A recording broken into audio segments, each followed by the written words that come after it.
100 दिन तक इस सरकार के निर्णय और नीति पे हम कुछ नहीं बोले। 100 दिन तक हम नहीं कुछ बोलेंगे।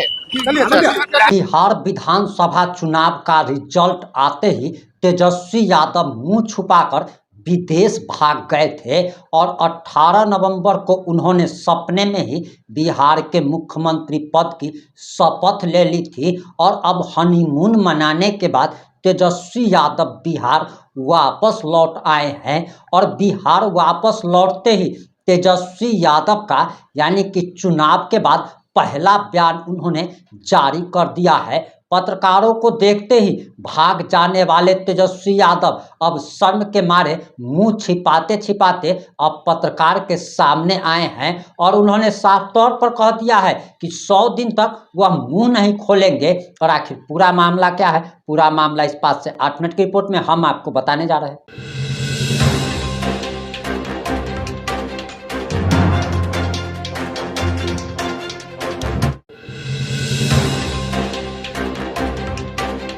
नमस्कार, मैं प्रिंस कुमार सिंह और आप देख रहे हैं पॉजिटिव इंडिया। अगर अभी तक आपने चैनल को सब्सक्राइब नहीं किया है तो खबरों से अपडेट रहने के लिए कृपया चैनल को सब्सक्राइब कर लीजिए और जो लोग ऑलरेडी कर चुके हैं हम तमाम लोग को हृदय धन्यवाद। अब वापस आते हैं हम अपनी खबर पर और तेजस्वी यादव ने हनीमून से वापस लौटते ही आखिर क्या बयान दिया, सबसे पहले बयान सुनिए, उसके बाद हम आपको महत्वपूर्ण जानकारी देने जा रहे हैं। कि लोक की हार हुई है और तंत्र की चुनाव में जीत हुई। धन तंत्र और मशीन तंत्र बना छल कपट से ये लोग चुनाव जीते। लेकिन नई सरकार कैसे बनी है ये पूरा देश और बिहार की जनता जानती है। तो 100 दिन तक इस सरकार के निर्णय और नीति पे हम कुछ नहीं बोले।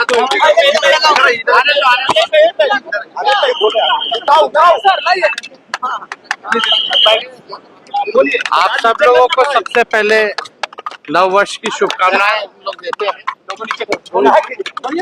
और आप सब लोग जान रहे हैं कि पिछले साल जो है चुनाव जो है संपन्न हुआ है और पिछले चुनाव में इस लोकतंत्र में लोक हारा है और तंत्र जीती है।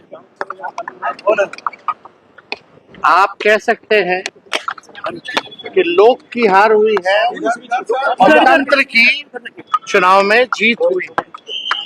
जनतंत्र को इन लोगों ने धन तंत्र और मशीन तंत्र बना दिया है। हम लोग सब लोग जानते हैं कि क्या षड्यंत्र रचा गया, छल कपट से ये लोग चुनाव जीते। लेकिन नई सरकार कैसे बनी है ये पूरा देश और बिहार की जनता जानती है। लेकिन फिर भी हम लोग जो मौजूदा जो सरकार है, क्योंकि हम लोग सकारात्मक राजनीति करते हैं, तो 100 दिन तक इस सरकार के निर्णय और नीति पे हम कुछ नहीं बोलेंगे। और देखते हैं कि 100 दिन बाद कब हमारी माताओं बहनों को 2-2 लाख रुपया मिलता है, 1 करोड़ नौजवानों को नौकरियां कब मिलती है, हर जिलों में 4-5 कारखाने लगाने की बात की गई है। लगते हैं कि नहीं लगते हैं, 100 दिन तक हम कुछ नहीं बोलेंगे। और ये सरकार की जिम्मेदारी है कि जो घोषणा पत्र इन लोगों ने जो जारी किया है उस घोषणा पत्र को जमीन पर अमल करने का काम करें। बहुत शुक्रिया। बिहार में अपराध बढ़ गया है। बोले 100 दिन तक हम नहीं कुछ बोलेंगे।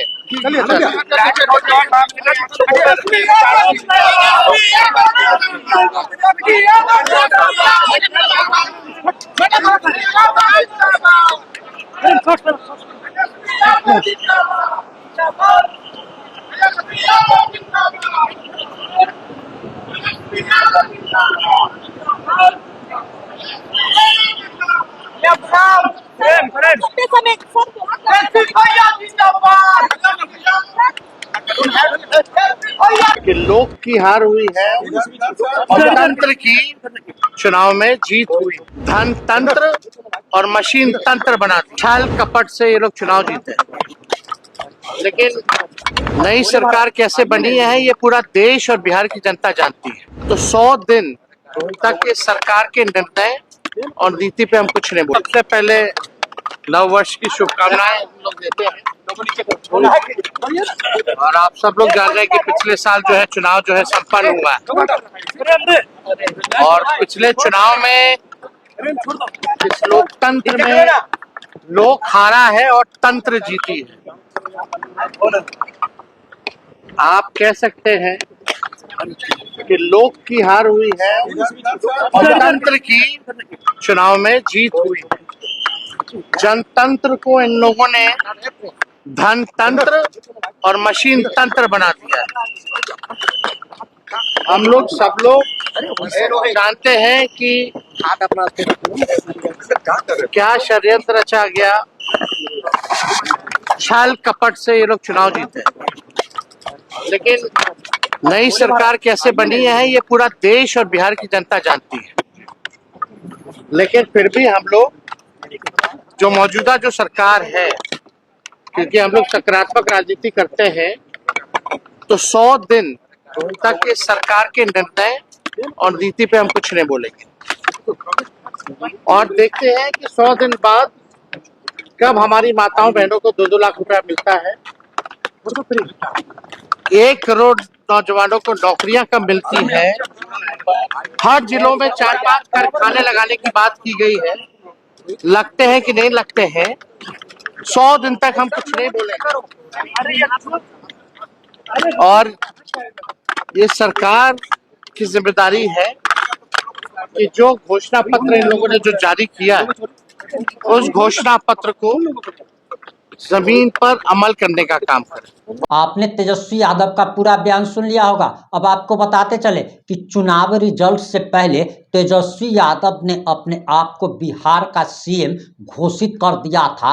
18 नवंबर को शपथ लेने के लिए इन्होंने नया पैजामा और कुर्ता भी सिलवा लिया था। मुकेश सहनी तो सीधे डिप्टी सीएम बन रहे थे, लेकिन चुनाव का जैसे ही रिजल्ट आता है, तेजस्वी यादव पत्रकारों से मुंह छुपाते हुए विदेश दौरे पर चले जाते हैं और विदेश में जाकर क्रिसमस की छुट्टी मनाते हैं। बहुत कम लोग को पता है कि तेजस्वी यादव की पत्नी ईसाई धर्म से है और तेजस्वी यादव ने भी कहीं ना कहीं ईसाई धर्म को अपना लिया है। और अब हनीमून से वापस लौटने के बाद उन्होंने क्या कहा आपने सुन ही लिया होगा। क्या ऐसे भगोड़े नेता पर बिहार की जनता क्या भरोसा कर पाएगी? क्या उस व्यक्ति पर जनता अब दोबारा भरोसा करेगी जो अपने भाई का नहीं हुआ, जो अपने बहन का नहीं हुआ? क्या जनता उस पर दोबारा भरोसा और विश्वास जता पाएगी? आप क्या सोचते हैं? अपनी प्रतिक्रिया जरूर दीजिएगा। जुड़े रहे हमारे साथ। जय हिंद, जय भारत।